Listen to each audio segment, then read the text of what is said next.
Warning, there will be spoilers for the upcoming movies, even though Guardians 3 has been out for a month or so, but first we have to talk about the controversies involving our first film. For those of you who don't know, the lead actor of The Flash, Ezra Miller, is pretty much a character from The Boys. And I don't mean the TV show, I mean the comic books. He's pretty much committed every crime under the and I know people are going to avoid it because of him, but I'm not going to. Just because the lead actor is Ezra Miller, that doesn't mean we shouldn't judge the entire movie. A lot of people put their hard work and soul into it, and their praise deserves to be said. I'm throughout the entire review. I am not going to mention him, nor am I going to bring up anything he does.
So, we finally got a movie about everyone's favorite speedster, uh, aside from Sonic, the Flash.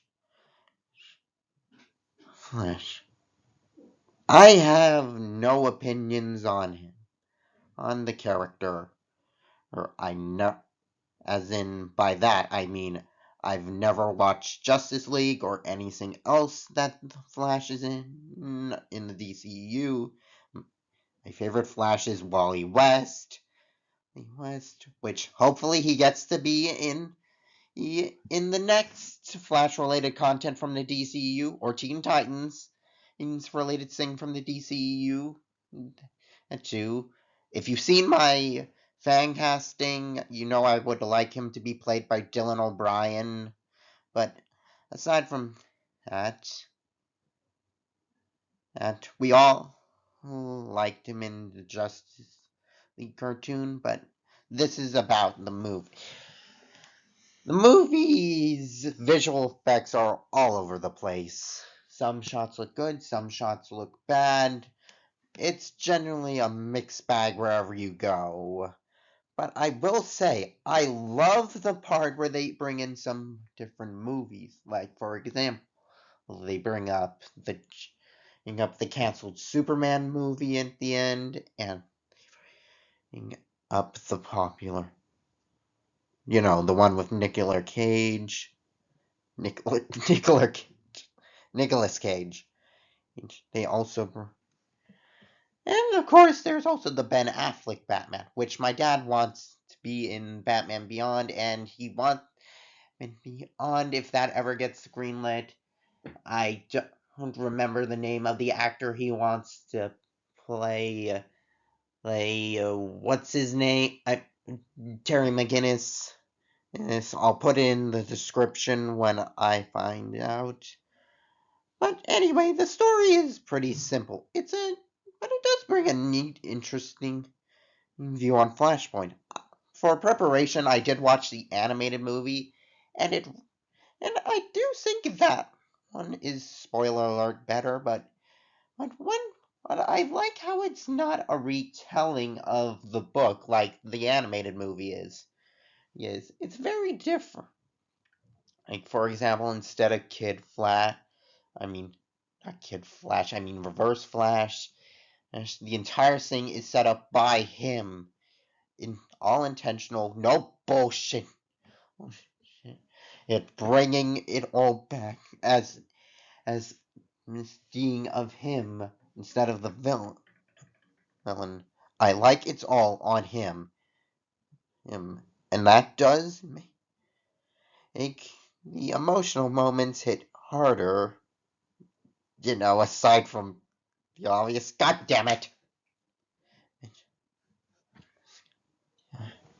But yeah, it does bring the many different characters are introduced are pretty interesting. I like this older version of Bruce. That's different from from his previous interpretations.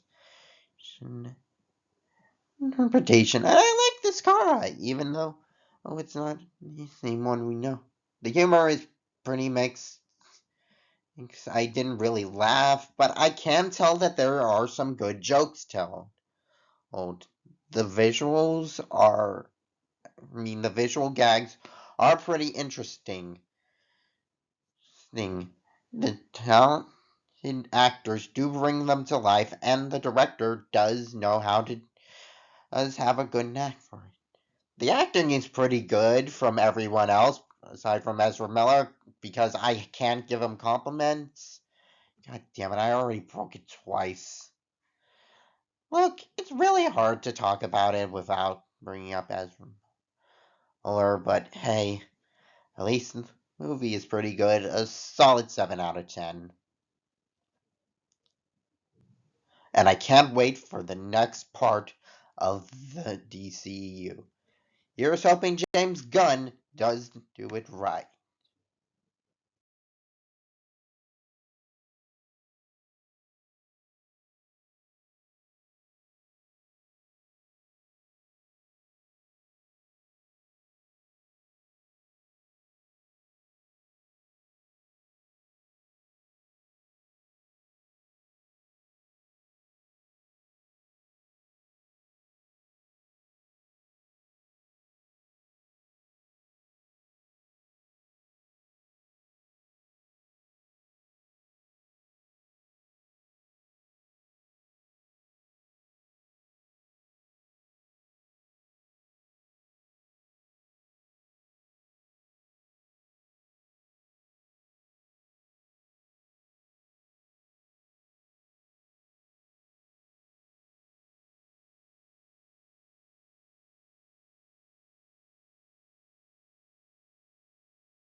Yeah, I know I'm late, but hey, I still want to get my opinions out.